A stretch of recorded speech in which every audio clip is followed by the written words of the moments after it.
fala André, eu tô por aqui, boa noite pra você. Antes de Boa. começar a minha participação, registrar aqui feliz aniversário. A quem não tem a oportunidade de conhecer o André no dia a dia, ele é a mesma pessoa que vocês veem na frente das câmeras. Sempre prestativo, educado, dando conselhos, rindo com a gente, principalmente mostrando que, independente do lugar que ele ocupa, ele está à disposição de estar ao nosso lado e a gente aprende todos os dias com ele. Repito uma frase dita pelo Samuel, você de fato é uma referência para Obrigado, todos nós. Fernandíssima. Não só não tenho no nem palavras, rapaz. não só no lado profissional, mas também no lado pessoal. A gente aprende muito todos os dias e sabe que sempre pode contar com você. Então, feliz aniversário, que você viva por muitos anos e que nós estejamos juntos também. Obrigado. Como é que agradece, outro Bezerra? Tem nem palavras, né, pra agradecer um discurso Pois desse. é, rapaz, a Fernandinha. Obrigado, tá absurdo. um pouco absurdo. Olha aqui, eu tô olhando aqui, ó. Mas obrigado, viu, Eu tô com a Fernandíssima? imagem do programa Sim. aqui, né? Muito Tá obrigado aqui, ó. pelas suas Aqui, Fernandinha, palavras. você falando, ó. Tá entendendo? E Olha. eu tava aqui exatamente olhando. E a alegria, Palavras amáveis. eu posso dizer que a alegria é toda minha, tá? Eu que certo. aprendo aqui diariamente com todos aqui, com a convivência, a gente tenta só contribuir um pouquinho da maneira que a gente pode.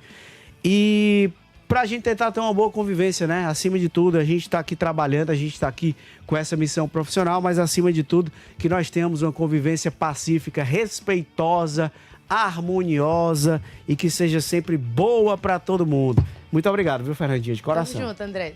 E aí, para falar um pouquinho sobre o Fortaleza agora, o sistema defensivo dessa vez parece que deu certo e a gente vai esperar os próximos jogos de Martim Palermo para perceber se isso segue. Porque nas modificações que ele fez no segundo tempo, permaneceu com o mesmo sistema defensivo. E também tem o feito do Fortaleza ter vencido sem sofrer gols. A última vez que isso tinha acontecido na Série A foi no dia 10 de maio. O Tricolor de Aço jogou neste dia contra o Juventude, lá no PV, venceu pelo placar de 5-0 e depois disso foram 21 jogos, com 2 empates e 19 derrotas até chegar ao jogo contra o Vitória, quando ele consegue vencer e não sofrer gols na partida. E aí marca um retorno importante que faz parte do sistema defensivo. João Ricardo. O atleta se lesionou no dia 13 de julho, voltou no dia 13 de setembro, exatamente após 2 meses, e aí Palermo falou sobre a decisão entre os 5 goleiros que o Fortaleza tem atualmente, João Ricardo, Elton Leite, Vinícius Silvestre, Magrão e o Eduardo Salvador, e aí explicou por que essa definição. Joao creo que es un goleiro muy importante o en el club, en la historia del club, y a veces es esa la elección, su experiencia, el momento del equipo, del club, de la torcida, todo en buscar nombres propios que sirvan para el grupo.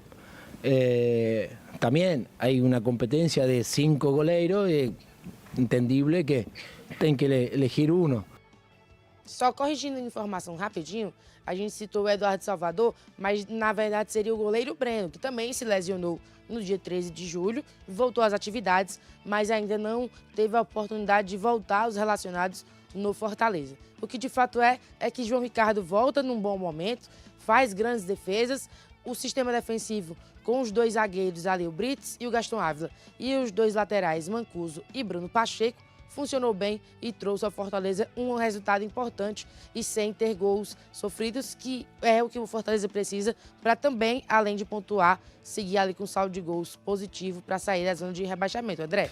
Valeu, Fernandíssima. Pra gente bater esse primeiro papo aqui, Brenão, não que ele tenha sido muito exigido. O Vitória não ofereceu tanto perigo assim, mas quando exigido, ele foi bem. E dá uma segurança ter o João Ricardo no gol, né, cara? Sem dúvida. Acho que os jogadores sentem isso também. E o torcedor, principalmente. O Palermo falou, eu tenho 5 goleiros e tenho que eleger um. Pois bem, não há dúvidas de que desses 5 o melhor é o João Ricardo. E ele retornou num momento em que houve espaço para isso. Porque até então ele tinha saído por conta de uma lesão, ficou fora por muito tempo, vieram 2 goleiros, veio o Vinícius Silvestre, que teve a chance dele, o Magrão teve antes também, e o Elton Leite, que foi um pedido do Paiva. Só que o Paiva vai embora. Quando o Paiva sai e o Fortaleza tem 2 semanas para trabalhar por conta da data FIFA, o novo treinador tem totalmente uma tranquilidade de escolher quem ele quer. Porque para o Paiva eu entendo que seria difícil. O Elton tinha feito 3, 4 partidas, estava bem. É complicado você chegar e dizer, Elton, dá o canto aí, a vaga do João Ricardo. Pro Paiva ia ficar esquisito fazer isso. Mas o Paiva que pediu a contratação do Elton. Até porque ele pediu a contratação, mas não só por isso, porque o Elton vinha bem. Só que aí, meu amigo, você muda o comando, o Palermo chega sem compromisso com ninguém. Ele não tem amarra com nenhum jogador. Ele tá chegando, tá conhecendo o elenco. Ele foi lá, se inteirou sobre os goleiros, sabe que o João Ricardo é o melhor e escalou. Simples, sem nenhuma complicação, e acho que é o correto. E logo na primeira partida que o João Ricardo volta, ele vai bem, faz uma intervenção naquele chute do Kaique, que foi a melhor... Do Kaique não, do Eric, que foi a melhor oportunidade do Vitória.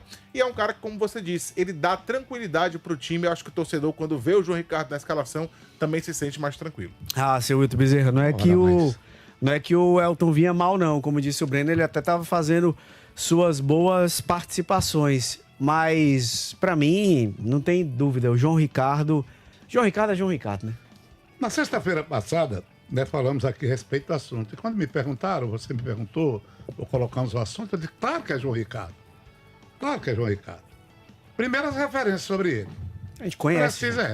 Não precisa fazer muita força, ou nem precisou fazer muita força, o treinador Palermo, para colocar o João Ricardo no gol. Ele é um dos grandes goleiros do Brasil. Suas atuações estão aí. E é evidente que quando você recebe um elenco, você tem, rapaz, todas as referências, todas as informações. Você não fica aí, sabe, sem ter aquilo que chamavam antigamente a ficha de cada um. Aliás, pode ser a ficha de cada um. Então foi lá, fez uma defesa portentosa e um grande time começa por um grande goleiro. E o gol não é brincadeira, exatamente pela confiança que um goleiro deve exercer sobre o time. Eu vejo grandes equipes aí com problemas de goleiros. O tira e bota, o bota e tira. Esse churrasco esse rodízio de churrascaria, isso não pega bem com relação a goleiro. Eu já contei aqui várias vezes problemas que grandes times e treinadores tiveram com essa questão de resolver quem é o goleiro do time. Então, não resta a menor dúvida. Agora, é preciso que se diga, com relação ao resto do assunto, que o Fortaleza não foi exigido. O time do Fortaleza não foi incomodado pelo time do Vitória, que ofensivamente aqui para nós foi de fazer pena. A verdade é essa. O Vitória, eu acho que, sinceramente, assim, claro que o Vitória está numa condição melhor do que o Fortaleza hoje. Mas... Parece que não, né? Não. Até parece que não, porque... Não, em termos de pontuação, né? Eu não sei. Eu digo assim, time por time. Isso. Eu fiquei olhando assim. Exato. Eu digo, Pronto. o Fortaleza mesmo, nessa draga que ele se encontra, nessa posição, eu não tô vendo nada do... Aliás, o Vitória até respeitou o Fortaleza. O Fortaleza, a impressão que eu tenho pelos elencos, comparando elenco a elenco, é que mesmo nesse momento muito difícil que o Fortaleza vivia e ainda vive, porque foi uma vitória muito importante, mas tem muita coisa a ser feita ainda, ele tem mais material humano para tentar reagir. A impressão que eu tenho é essa, em termos de qualidade, peça por peça.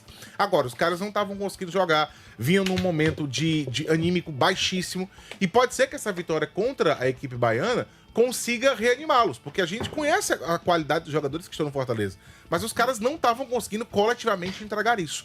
Agora, eu acho que material humano por material humano, o Fortaleza teria mais possibilidades de apresentar uma reação. Só que, como o futebol não é exato, né, não é uma ciência exata, vai muito do que está acontecendo, do contexto, de como os jogadores estão percebendo, de como eles estão comprando ou não a ideia de quem está no comando, se eles acham que dá ou que não dá, porque muitas vezes o elenco acredita que não tem mais condição e larga mesmo. Eu acho que não é o caso do Fortaleza ainda. E essa vitória do fim de semana pode ajudar a tentar fazer uma reação, esboçar uma reação na Série A. Mas o Wilton falou sobre o goleiro, que eu concordo com ele, não é uma posição que você fique trocando direto, mas é curioso ver que no Fortaleza isso se repetiu algumas vezes nas últimas temporadas. Vamos lembrar da época do Rogério Ceni, que ele dividiu o Boeck e o Felipe Alves. Um jogava uma competição, outro jogava outra, né? O Vojvoda também trocou muito de goleiro. Com o Vojvoda jogou até o Max Wallace na época. Então, assim, nos últimos anos o Fortaleza tem feito isso em alguns momentos, de revezar goleiros. Mas o João Ricardo, sem dúvida nenhuma, hoje é o melhor que o Fortaleza tem. Sobre a questão, só para finalizar, senhorita, a questão do Vitória, acho que esse é o ponto que o Breno tocou. É porque o Vitória, eu não vejo... O Fortaleza tá mal, mas você vê que dá para se extrair mais. O Vitória, eu não vejo se extraindo muito mais do que o que a gente vê. Exato. E eles apostaram lá no Rodrigo Chagas para ser o treinador que era o interino para ficar de maneira fixa. Tem nem jeito. E eu também não sei se foi uma boa, não. Tem nem jeito. Também não sei se é uma boa, não, porque é uma aposta muito arriscada. Se falaram que o Fortaleza teve uma aposta arriscada com o Palermo, Com todo respeito, acho muito mais arriscado o movimento que o Vitória fez. Sim, sim. Muito mais arriscado. Porque tem muito campeonato ainda pela frente. Muito, demais. Rapaz, olha, para ser treinador, você tem que ter um jeito. Você tem que parecer treinador também. Ser treinador e parecer treinador. Tem treinador assim que pela presença, meu amigo, ele não dá parece muita confiança, muito, né? A verdade é essa. Agora, com relação a goleiro, eu me lembro do Boeck e do Felipe, né? E o Felipe era, à época, por uma questão, sei lá, de temperamento, o melhor goleiro linha do Brasil. Foi exatamente quando começou aquele lereado. Frio, como né? se Ele era diz, super frio. de sair com a bola, jogar com o zagueiro. Ninguém jogava melhor com o zagueiro do que Felipe Alves. Que segurança ele tinha, né? Mas acabou, não sei por que carga d'água, nunca mais se firmou. Daqui saiu, foi para São Paulo, andou por um Tava bocado no de Santa time. Cruz recentemente. E tá no Santa Cruz. Não sei como é que ele tá por lá, não. Tá bem? Ele subiu com o Santa. Subiu com o Santa. Subiu com o Santa Cruz. Ele vinha jogando como titular. Inclusive no jogo contra o Ferroviário, ele foi titular, jogou aqui no PV, foi titular no jogo da ida e da volta, mas no mata-mata ele já não vinha mais sendo o titular. Ele estava como reserva.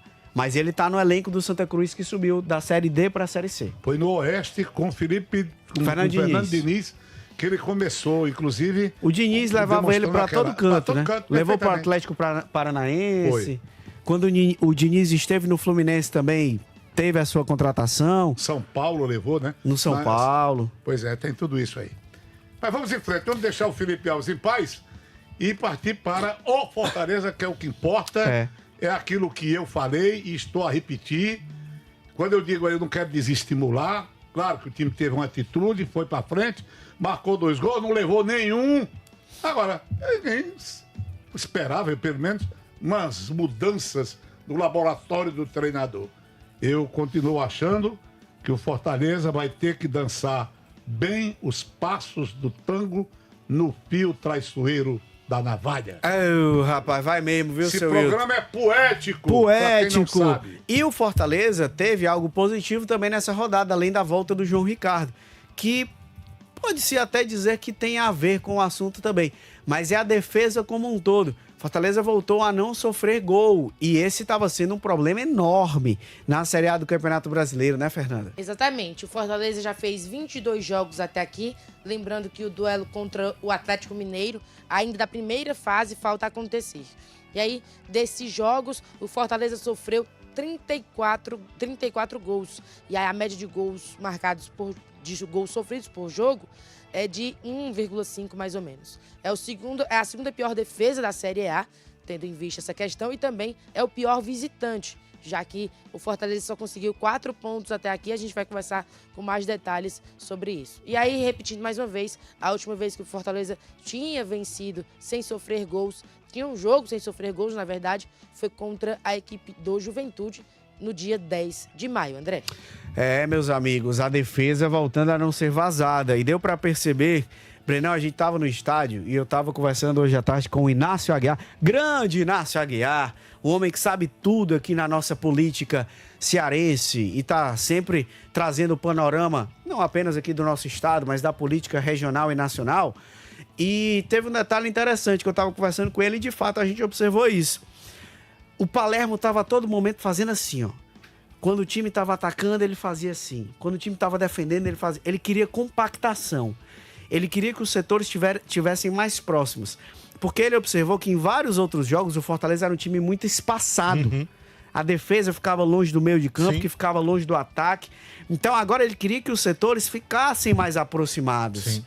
É claro que todo treinador quer, todo mundo quer isso.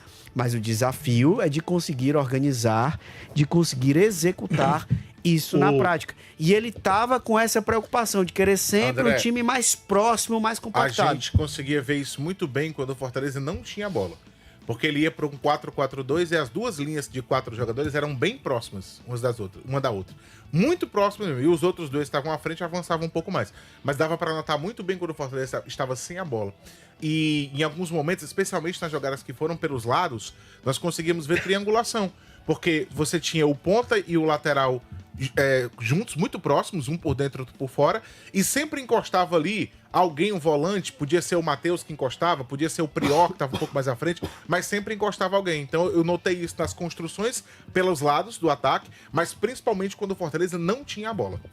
O Tostão, que escreve tão bem como jogava, o nosso mineirinho de ouro, ele diz, reafirma sempre que o grande problema do futebol brasileiro é exatamente essa separação dos, digamos assim, de meio campo, ataque, defesa. Ele acha que há muito espaço. Isso faz parte exatamente de um treinamento, né? A compactação é o desejável, mas nem sempre isso é cumprido, a condição física não permite. Como, por exemplo, a marcação sob pressão, em cima. O Ceará, por exemplo, tem essa dificuldade. O Ceará, todo mundo sabe que você, quando ataca, você faz uma corrida, você faz um esforço para os últimos 30 metros. Só que, ao desenvolver essa jogada e perdendo a bola, você tem que fazer esse caminho de volta. Mais 30, o que faz 60. Então, esse estilo sanfonado, que eu denominei de sanfonado há muito tempo, esse de ir e vir, ele tem que ser bem aplicado. Sim. Na perda da bola, você combate em cima, porque isso vai permitir a compactação. Porque você perde a bola e para e volta sem marcar, vai acompanhando a procissão sem rezar, você sobrecarrega o meio-campo. Fica o buraco, fica o espaço. Claro que depende de time para time. Eu acho que no futebol brasileiro, essa marcação sob pressão permanente, ela é quase impossível, por razões que a gente já conhece há bastante tempo. Você jogar em determinada temperatura não permite que você execute certos planos de jogo, porque aí você tem que contar com o jogador, com a sua condição física. Então, o esforço é no sentido de juntar mais. Essa história do compactar, né? Ela veio há bastante tempo. Não precisa fazer muita força para compreendê-la. E tenho dito, né não, seu Wilton Bezerra? Mas Faz o seguinte, intervalo rapidinho, a gente volta já. Tem muito mais no programa de hoje, não sai daí.